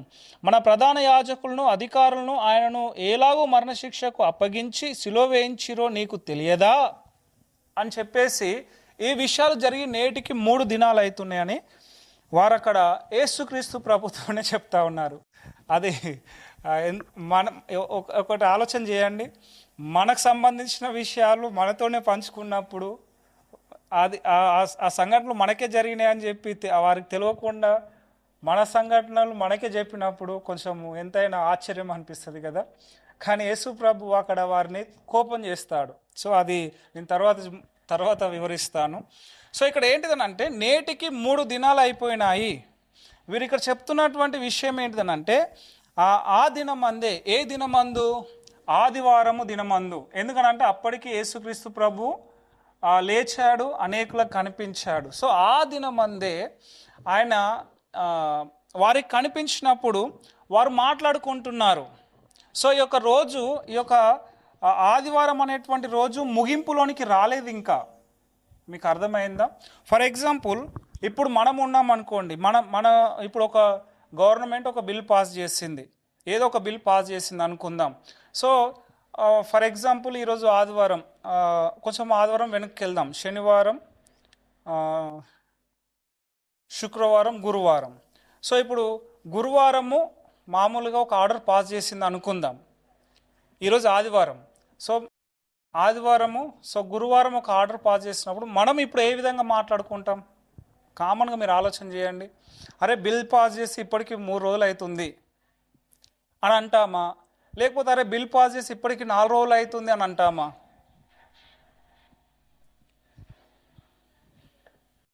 మీరు ఒకవేళ 4 రోజులు అవుతుందని అంటే కొంచెం మీ యొక్క ఇంటలెక్చువల్ కొంచెము సందిగ్ధంలోనే ఉంది.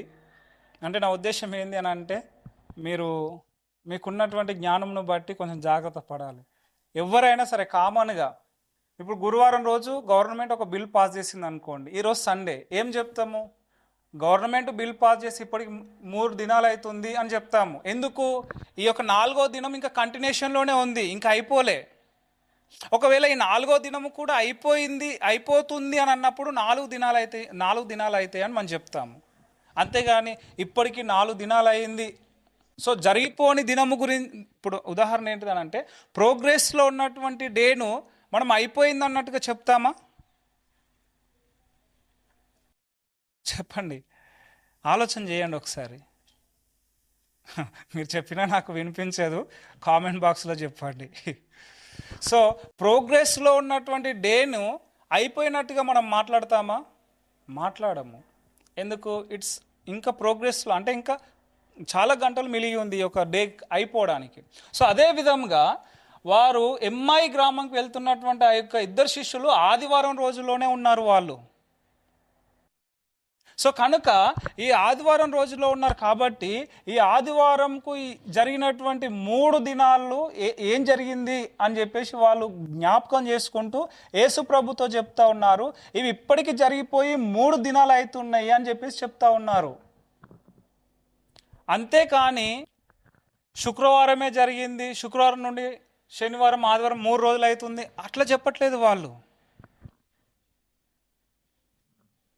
ఇక్కడ రెండవ దినవృత్తాంతముల గ్రంథములో రాజు 3 దినముల తర్వాత రమ్మని చెప్తే ప్రజలు 3వ దినమందు అని వాళ్ళు జనరల్ స్టేట్మెంట్ ఏ విధంగా మాట్లాడుకున్నారో ఆ విధంగానే ఈ 2 శిష్యులు ఆదివారం రోజు యేసుక్రీస్తు ప్రభుతో మాట్లాడుతున్నారు. It's a general talking. 2025, 2026 education year అని మనం చెప్తాము. సో ఇక్కడ కూడా అదే జరుగుతూ ఉంది.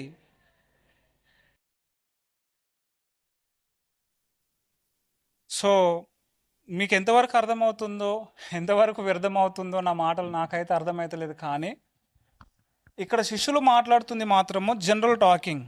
అక్కడ జరిగినటువంటి సంఘటనలు మాట్లాడుతూ ఉన్నారు. వీరు మాట్లాడుతున్నటువంటి సంఘటనలు మరి ఎప్పటి వరకు సంబంధించిన విషయాలు మాట్లాడుతున్నారు? యేసు ప్రభు సిలువ వేయబడిన దగ్గర నుండి యేసు ప్రభు తిరిగి లేచిన సమయం వరకే మాట్లాడుతున్నారు. అక్కడ మీకు అర్థం కాలేదా? మళ్ళీ చెప్తాను, వినండి. యేసుక్రీస్తు ప్రభువు సిలువ వేయబడిన దగ్గర నుండి యేసుక్రీస్తు ప్రభువు పునరుత్థానుడు అయినటువంటి సమయం వరకే మాట్లాడుతున్నారు. అంతేగాని ఈ ఆదివారంలో జరిగినటువంటి ఏ ఒక్క సమయము వారు మాట్లాడడం లేదు. అక్కడ చూడండి మీరు,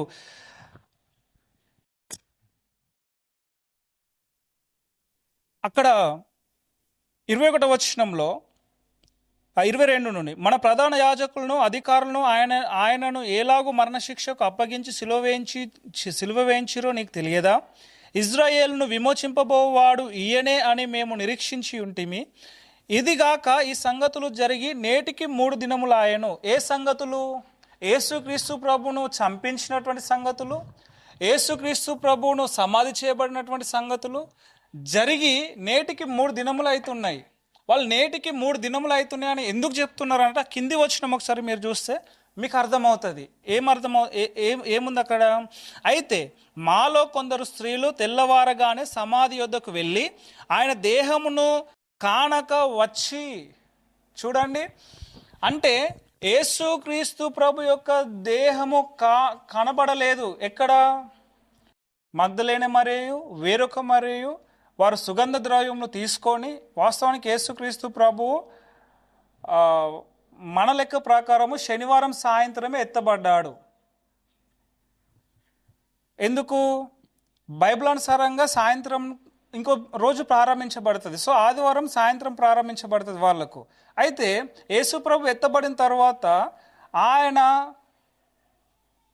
మబ్బుల, ఓకేనా, పెందల కడ, అంటే కోడి కూయ మునిపే, అంటే 3 నుండి 6 గంటల వరకు మనం పెందల కడ అంటాం. ఏది? ఉదయకాలంలో. సో 3 గంటల రాత్రి నుండి ఉదయం 6 గంటల వరకు అది పెందల కడ. సో ఆ సమయంలో నాకు తెలిసి బహుశా 3-4 ఆ ప్రాంతంలో ఇంకా చాలా చీకటి ఉండగానే ఉంది బైబిల్లో. సో 3-4 గంటల ప్రాంతంలో వారు సమాధి దగ్గరికి వచ్చారు. సమాధి దగ్గరికి వచ్చినప్పుడు అక్కడ యేసుక్రీస్తు ప్రభువు లేడు. ఎందుకు? ఆ సమాధి నుండి ఆయన ఎప్పుడో లేచాడు ఆయన. అయితే యేసుక్రీస్తు ప్రభు శిలువ వేయబడి సమాధి చేయబడి తిరిగి లేచినటువంటి పరిస్థితుల వరకే అక్కడ ఆ 2 శిష్యులు మాట్లాడుతున్నారు. ఈ సంఘటనలు జరిగి నేటికి 3 దినాలు అయినవి. 3 దినముల తర్వాత ఏం జరుగుతుందో మళ్ళీ 22వ వచనంలో చెప్తున్నారు ఆ శిష్యులు. మీకు అర్థం కావాలి. శిలువ వేయబడిన దగ్గర నుండి యేసుక్రీస్తు ప్రభు సమాధి నుండి తిరిగి లేచేంత వరకు 3 దినాలు అయినవి. అది 21వ వచనంలో వారు చెప్తున్నారు ఈ విషయాలు జరిగి 3 దినాలు అయినవి. అయితే 3 దినముల తర్వాత ఏం జరిగిందో వారు చెప్తున్నారు. 22వ వచనంలో ఏం జరిగింది? 4వ దినమున ఏం జరిగింది అంటే వాళ్ళున్న రోజున ఏం జరిగింది అని అంటే, అయితే మాలో కొందరు స్త్రీలు తెల్లవారగానే సమాధి యొద్దకు వెళ్ళి ఆయన దేహమును కానక వచ్చి. అది కంటిన్యూషన్ డే గురించి మాట్లాడుతున్నారు. మళ్ళీ 21వ వచనం వరకేమో గడిచిన 3 దినముల గురించి మాట్లాడుతున్నారు. 22వ వచనంలో మాత్రము మళ్ళీ ఆ ఆదివారం గురించి మాట్లాడుతున్నారు. సో మీరు ఇక్కడ గమనించాలి. 23వ వచనంలో కొందరు దేవదూతలు తమకు కనబడి ఆయన బ్రతికి ఉన్నాడని చెప్పిరని మాతో చెప్పి మాకు విశ్వయము కలగజేసిరి. మాతో కూడా ఉన్న వారిలో కొందరు సమాధి యొద్దకు వెళ్ళి ఆ స్త్రీలు చెప్పినట్టు కనుగొనిరి, కానీ ఆయనను చూడలేదని ఆయనతో చెప్పిరి. అందుకు ఆయన, అవివేకులారా, ప్రవక్తలు చెప్పిన మాటలన్నిటినీ నమ్మని మందమతులారా, క్రీస్తు ఈలాగు శ్రమపడి తన మహిమలో ప్రవేశించుట అగత్యము కాదా అని వారితో చెప్పి, మోషయు సమస్త ప్రవక్తలను మొదలుకొని లేఖనములన్నిటిలో తన్ను గురించిన వచనముల భావము వారికి తెలిపెను. ఇంతలో తాము వెళ్ళుచున్న గ్రామము దగ్గరకు వచ్చినప్పుడు ఆయన ఇంకా కొంత దూరము వెళ్ళున్నట్లుగా అగపడగా, వారు సాయంకాలము కావచ్చినది, ప్రొద్దు కృంగినది, మాతో కూడా ఉండుమని చెప్పి ఆయనను బలవంతము చేసిరి గనుక ఆయన వారితో కూడా ఉండుటకు లోపలికి వెళ్ళెను. వాళ్ళు ఎప్పుడో ప్రారంభించారు ఏది? సంభాషణ. బహుశా మధ్యాహ్నమో ఆ సమయంలో ప్రారంభించి వారు నేను అనుకుంటున్నా వాళ్ళు నడుచుకుంటూ వెళ్ళి వారి ఇంటి దగ్గరికి, ఆ గ్రామాలకు వెళ్ళేసరికి సాయంత్రం అయిందని కనిపిస్తూ ఉంది. అంటే అక్కడికి ఆదివారం రోజు ముగింపుకు వచ్చింది. సో వీళ్ళు ఎప్పుడు మాట్లాడుతున్నారని అంటే, బహుశా మధ్యాహ్న వేళలో యేసుక్రీస్తు ప్రభుతో ఆ ఆదివారం ఇంకా ముగించబడలేదు కాబట్టి వాళ్ళు నేటికి 3 దినాలని చెప్పి జరిగిపోయిన 3 దినాల గురించి మాట్లాడుతున్నారు అక్కడ. మళ్ళీ 22వ వచనంలో ప్రస్తుతం వాళ్ళు ఉన్నటువంటి రోజు గురించి మాట్లాడుతున్నారు. ఇది మీకు అర్థం కావాలి. ఒకవేళ మీకు అర్థం కాకపోతే ఇక దానికి నేను ఏమీ చేయలేను. సో ఇన్ని వచనాలు చెప్పిన తర్వాత కూడా లేదు లేదు లేదు ఇంకా బుధవారమే గురువారమే లేకపోతే ఇంకా శుక్రవారమే యేసుక్రీస్తు ప్రభు చనిపోయాడు, బుధవారం కాదు అని అంటే కాదు. ఎందుకు కాదు? నువ్వు నమ్మతలేవు కాబట్టి నీకు కాదు. కానీ లేఖనాల ప్రకారము నువ్వు అనుకునేటువంటిది తప్పు. లేఖనాలు ఎప్పుడు తప్పు చెప్పవు. కాబట్టి మీరు గమనించండి. ఇప్పుడు వాక్యంలో వారు అట్లా చెప్పారు కనుక అదే నిజమై ఉండొచ్చు అని మీరు అనుకుంటే మరొకసారి చూడండి. లూకా సువార్త 2వ అధ్యాయం 42వ వచనంలో మరియా ఒక స్టేట్మెంట్ ఇస్తూ ఉంది. మరియా యేసుక్రీస్తు ప్రభు యొక్క అమ్మ, తల్లి, ఆమె ఒక స్టేట్మెంట్ ఇస్తూ ఉంది. యేసు ప్రభు యొక్క తల్లి ఒక స్టేట్మెంట్ ఇస్తూ ఉంది. మనం చదువుదాం ఒకసారి చూడండి. 2వ అధ్యాయము 42వ వచనం. ఆయన 12 ఏళ్ల వాడై ఉన్నప్పుడు ఆ పండుగను ఆచరించుటకై వాడుక చొప్పున వారు యెరూషలేమునకు వెళ్ళిరి. ఆ దినములు తీరిన తరువాత వారు తిరిగి వెళ్ళుచుండగా బాలుడైన యేసు యెరూషలేములో నిలిచెను. ఆయన తల్లిదండ్రులు ఆ సంగతి ఎరుగక ఆయన సమూహములో ఉన్నాడని తలంచి ఒక దిన ప్రయాణము సాగిపోయి తమ బంధువులలోనూ నిలవైన వారిలోనూ ఆయనను వెదుకుచుండిరి. ఆయన కనబడనందున ఆయనను వెదుకుచు యెరూషలేమునకు తిరిగి వచ్చిరి. 3 దినములైన తరువాత ఆయన దేవాలయంలో బోధకుల మధ్య కూర్చుండి వారి మాటలను ఆలకించుచు వారిని ప్రశ్నలు అడుగుచు ఉండగా చూచిరి. ఆయన మాటలు వినిన వారందరూ ఆయన ప్రజ్ఞకును ప్రత్యుత్తరములకును విస్మయం పొందిరి. ఆయన తల్లిదండ్రులు ఆయనను చూచి మిక్కిలి ఆశ్చర్యపడి ఆయన తల్లి, కుమారుడా, మమ్మను ఎందుకు ఇలాగ చేస్తీవి? ఇదిగో నీ తండ్రియు నేనును దుఃఖపడుచున్నాము, నిన్ను వెతుకుచుంటిమని ఆయనతో చెప్పగా 49వ వచనం ముఖ్యమైనది. ఆయన, మీరేలా నన్ను వెతుకుచుంటిరి? నేను నా తండ్రి పనుల మీద నుండవలనని మీరు ఎరుగరా అని వారితో చెప్పాను. ఇక్కడ ఈ వచనాలు చదివినప్పుడు ఏమర్థమవుతుంది? యేసు ప్రభు యొక్క తల్లిదండ్రులు యెరూషలేముకు వచ్చారు. యేసు ప్రభు యొక్క తల్లిదండ్రులు మరలా తిరిగి వారి ఇంటికి వెళ్ళారు, వారి ప్రాంతానికి వెళ్ళారు. వెళ్ళినప్పుడు తన కుమారుడు యేసు ప్రభు కనిపించలేదు. సో యేసు ప్రభును మళ్ళీ వెతుకుతూ మళ్ళీ దేవాలయం దగ్గరకు వచ్చారు. దేవాలయం దగ్గరకు వచ్చినా కూడా మరి ఒక మాట అంటా ఉంది, నేనును నీ తండ్రియు నీ గురించి వెతుకుతున్నాము. వాస్తవం చెప్పండి, యోసేపు యేసు ప్రభు యొక్క తండ్రియా? చెప్పండి. మరి అక్కడ రాయబడి ఉంది కదా. అందుకే యేసు ప్రభు అంటా ఉన్నాడు, నా తండ్రి పనుల మీద ఉంటానని మీరు ఎరగరా? దాన్ని అంటే ఇండైరెక్ట్గా యేసు ప్రభు చెప్తా ఉన్నాడు, నా తండ్రి ఎవరు? గమనించండి. మరియకు కూడా తెలుసు యోసేపు యేసు ప్రభు యొక్క తండ్రి కాదు అని తెలుసు. కానీ మరియ కూడా అదే స్టేట్మెంట్ ఇస్తూ ఉంది, నీ తండ్రి నేను వెతుకుతున్నాం నిన్ను అని. సో అక్కడ లేఖనాలు చెప్పబడినంత మాత్రాన యోసేపు యేసుక్రీస్తు ప్రభు యొక్క తండ్రి అవుతాడా? ఎట్టి పరిస్థితుల్లో కాడు. సో లూకా సువార్త 24:21 ప్రకారం నేటికి 3 దినములు మరి అక్కడ జనరల్గా మాట్లాడుతూ ఉంది. అంటే జనరల్గా అంటే లోకం దృష్టి నువ్వు నా కుమారుడివి, నా భర్త ఎవరు? యోసేపు, కనుక మేము నీకు తల్లిదండ్రులమే అవుతాము అన్నారు. జనరల్ టాకింగ్గా మాట్లాడుతూ ఉంది మరి అక్కడ. అదే జనరల్ టాకింగ్ 2వ దినవృత్తాంతం గ్రంథంలో 10వ అధ్యాయం 12వ వచనంలో అక్కడ ప్రజలు మాట్లాడారు. అదే జనరల్ టాకింగ్ లూకా సువార్త 24వ అధ్యాయం 21వ వచనంలో అక్కడ ఉన్నటువంటి శిష్యులు మాట్లాడుతూ ఉన్నారు. అక్కడనే గతించిన 3 దినముల గురించి మాట్లాడుతూ ఉన్నారు, ప్రస్తుతం వాళ్ళు ఉన్న దినం గురించి మాట్లాడుతూ ఉన్నారు. ఇది మనం గమనించాలి, ఇది మనం గ్రహించాలి. సో మీకు అర్థమైందని నేను అనుకుంటా ఉన్నాను. సో ఇలా ఉంటాయి వాక్యంలో. మనము ప్రార్థన పూర్వకంగా పరిశుద్ధాత్మ దేవుని యొక్క సహాయముతో మనం ఈ విషయాలన్నీ చూసినప్పుడు మనకు అర్థమవుతుంది. తర్వాత ఇంకొక విషయం చెప్పి నేను ఇంకొక విషయము మీకు చెప్పి నేను ముగిస్తాను. మార్కు సువార్త 16వ అధ్యాయం 1వ వచనంలో వాస్తవానికి ఈ వచనము విశ్రాంతి దినము గురించి పోయిన వీడియోలో నేను చెప్పాలి కానీ చెప్పలేదు. సో ఈ విషయాల గురించి నేను వెతుకుతున్నప్పుడు ఈ విషయాల గురించి సిద్ధపడుతున్నప్పుడు దేవుడి యొక్క వచనంను నా మదిలోనికి తీసుకొచ్చాడు. ఒకసారి చూద్దాం. 16వ అధ్యాయము 1వ వచనం. విశ్రాంతి దినము గడిచిపోగానే మగ్దలేనే మరియయు యాకోబు తల్లి అయిన మరియయు సలోమేయు వచ్చి ఆయనకు పూయవలనని సుగంధ ద్రవ్యములు కొనిరి. వారు ఆదివారమున పెందలకడ లేచి బయలుదేరి సూర్యోదయమైనప్పుడు సమాధి యొద్దకు వచ్చుచుండగా సమాధి ద్వారము నుండి మన కొరకు ఆ రాయి ఎవడు పొర్లించునని ఒకరితోనొకరు చెప్పుకొనుచుండ్రి. ఇక్కడ మీరు గమనించినట్లయితే ఇక్కడ సూర్యోదయం అని రాయబడింది. ఇంకా మత్తయి లూకా ఈ గ్రంథాలలోనేమో ఇంకా చాలా చీకటి ఉండగానే అనేటువంటి విషయాలు రాయబడి ఉంది. సో కొన్ని మనము గమనించాలి ఇక్కడ, సో గ్రహించాలి. ఇక్కడ నేను గ్రహించినటువంటి ఇంకొక విషయం ఏంటంటే, విశ్రాంతి దినము గడిచిపోగానే మగ్దలేనే మరియయు యాకోబు తల్లి అయిన మరియయు సలోమేయు వచ్చి ఆయనకు పూయవలనని సుగంధ ద్రవ్యములు కొనిరి. విశ్రాంతి దినము గడిచిపోగానే, మీరు ఇప్పుడు మామూలుగా శుక్రవారం యేసుప్రభు చనిపోయాడు అని చెప్పే వాళ్ళను ఈ ప్రశ్న నేను అడుగుతా ఉన్నాను.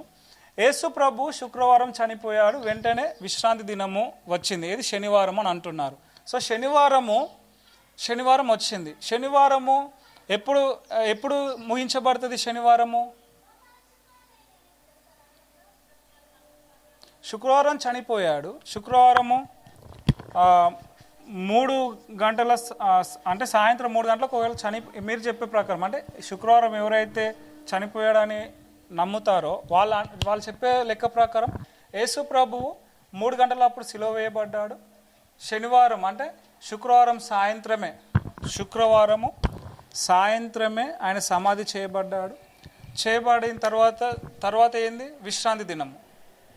మీరు గమనించాలి, ఈ విషయాన్ని కూడా గమనించాలి. సో విశ్రాంతి దినము ఎప్పుడు ప్రారంభించబడుతుంది? ఇప్పుడు శుక్రవారం కరెక్ట్ అనే వాళ్ళ లెక్క ప్రకారము ఎప్పుడు ప్రారంభించబడుతుంది? ఉదయము 6 గంటలకు ప్రారంభించబడుతుంది, లేదా మధ్యరాత్రి 12 గంటలకు విశ్రాంతి దినము ప్రారంభించబడుతుంది. ఓకేనా? సో విశ్రాంతి దినము గడిచిపోగానే మగ్దలేనే మరియ మరికొంతమంది వాళ్ళు ఏం చేశారట? సుగంధ ద్రవ్యములను కొన్నారట. అర్థమైందా? సో సుగంధ ద్రవ్యములను వాళ్ళు ఎప్పుడు కొన్నారు? విశ్రాంతి దినము గడిచిపోయిన తర్వాత. మీరు ఇక్కడ గమనించండి, ఈ వచనాన్ని కూడా ఆధారం చేసుకొని మీరు చూడండి. ఒకవేళ మధ్యరాత్రి 12 గంటలకు శనివారం ప్రారంభించబడ్డది, మళ్ళీ ఆదివారం మీరు గమనించాలి, మళ్ళీ ఆదివారం మధ్యరాత్రి 12 గంటల వరకు విశ్రాంతి దినమే. ఓకేనా?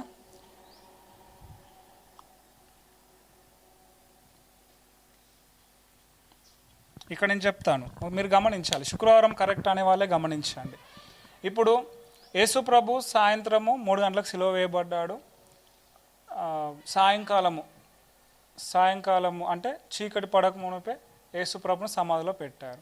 సో అప్పటికి ఇంకా 6 గంటలు 12 గంటలు అయిపోతే ఇంకా 12 గంటలు మిలిగినాయి. 6 గంటలు మిలుగుతాయి ఇంకా. సో యేసు ప్రభుని సమాధి చేసిన తర్వాత 6 గంటలు మిలుగుతుంది, ఏది ఇంకో రోజు రావడానికి. సో శనివారము మధ్యరాత్రి 12 AM అంటే ఉదయము. సో మధ్యరాత్రి 12 గంటలకు విశ్రాంతి దినం ప్రారంభించబడ్డదని మనం అనుకుందాం.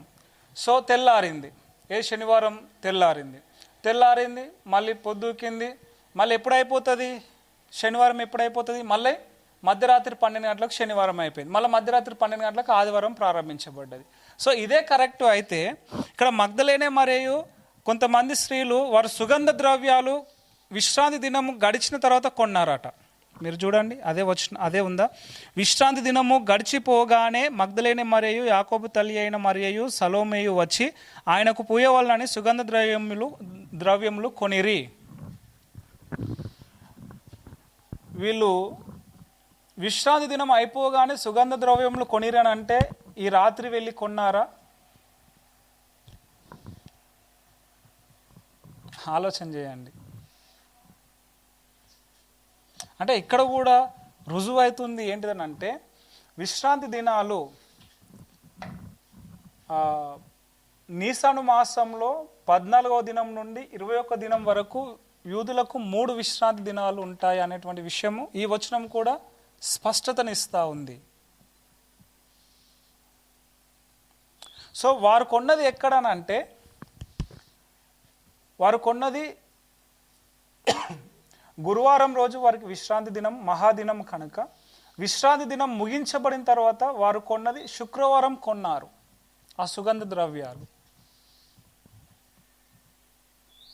మళ్ళీ ఎందుకు శనివారం మళ్ళీ వాళ్ళకు విశ్రాంతి దినం, జనరల్గా వచ్చే విశ్రాంతి దినం, అందులో ఏ పని ఏదైనా చేయొద్దు. మళ్ళీ ఆదివారం పెందల కాడనే యేసుక్రీస్తు ప్రభు దగ్గరికి పోయారు, సమాధి దగ్గరికి పోయారు. సో ఈ విషయాలన్నీ మీరు ఒక దగ్గర ఉంచి చూస్తే మీకు అర్థమవుతుంది. సో వాక్యంలో అనేకమైనటువంటి విషయాలు ఉన్నాయి దేవుని ప్రజలారా. కనుక ఇవన్నిటిని గ్రహించి అర్థం చేసుకోవడం మన బాధ్యత. గ్రహించి అర్థం చేసుకోవడం మాత్రమే కాదు, దాన్ని నమ్మాలి, వాక్యంను నమ్మాలి. అందుకే నా యూట్యూబ్ ఛానల్ పేరు అయినా సరే, లేకపోతే మేము చెప్పేది ఎక్కడికైనా సరే, వీఆర్ బైబుల్ బిలీవర్స్ అని చెప్తాము. బైబుల్ ఏం చెప్తా ఉందో దట్స్ ఫైనల్. బైబులే ఫైనల్ అథారిటీ, నీవు కానీ నేను కానీ కాదు. సో కాబట్టి ఈ విషయాలన్నీ మీరు గ్రహించి గమనించి దేవుని యొక్క వాక్యాన్ని నమ్మి మనుషుల పారంపర్య ఆచారాలను కాకుండా దేవుని యొక్క వాక్యంలోనే నిలకడగా స్థిరంగా ఉండి సంఘాలలో సమాజంలో ఏం జరుగుతూ ఉంది, ఏమవుతుంది అని గ్రహింపులోనికి వచ్చి ఈ వాక్యానుసారంగా మనం జీవించాలని మిమ్మల్ని కోరుతూ ముగిస్తూ ఉన్నాను. ముఖ్యంగా ఒకవేళ నువ్వు క్రొత్తగా చూస్తున్నట్లయితే, నువ్వు రక్షణ లేకుండా ఉన్నట్లయితే, ఇదిగో బైబిల్ సెలవిస్తూ ఉంది, ఇదే సరి అయినటువంటి సమయము, ఇదే మంచి దినము, ఇదే అనుకూలమైన సమయము, ఇదే రక్షణ దినము అని బైబిల్ వాక్యం సెలవిస్తూ ఉంది. కనుక నీవు ఉన్న చోటునే నీ హృదయంలో యేసుక్రీస్తు ప్రభు నా పాపాల నిమిత్తము చనిపోయాడు అని విశ్వసించు, ఆయన సమాధి చేయబడ్డాడు అని విశ్వసించు, అదేవిధంగా ఆయన తిరిగి లేచాడు అనేటువంటి సంఘటనను నువ్వు విశ్వసించిన యెడల నీవు రక్షించబడతావు. కనుక ఇంత గొప్ప రక్షణను నిర్లక్ష్యం చేస్తే రాబోతున్నటువంటి నరకంను మనం ఎలాగూ తప్పించుకుంటాము. కనుక దయచేసి ప్రభువైన యేసునందు విశ్వాసం ఉంచుము. అప్పుడు ఆయన నీ ప్రతి పాపం నుండి నిన్ను విడిపించి అర్హులము కాని నన్ను ఆయన పరలోకమునకు అర్హులుగా ఖచ్చితంగా తీర్చిదిద్దుతాడు. దయచేసి ప్రభునందు విశ్వాసం ఉంచుమని ప్రాధేయపడుతూ ఈ యొక్క చిన్న వీడియోను ముగిస్తూ ఉన్నాను. Thank you.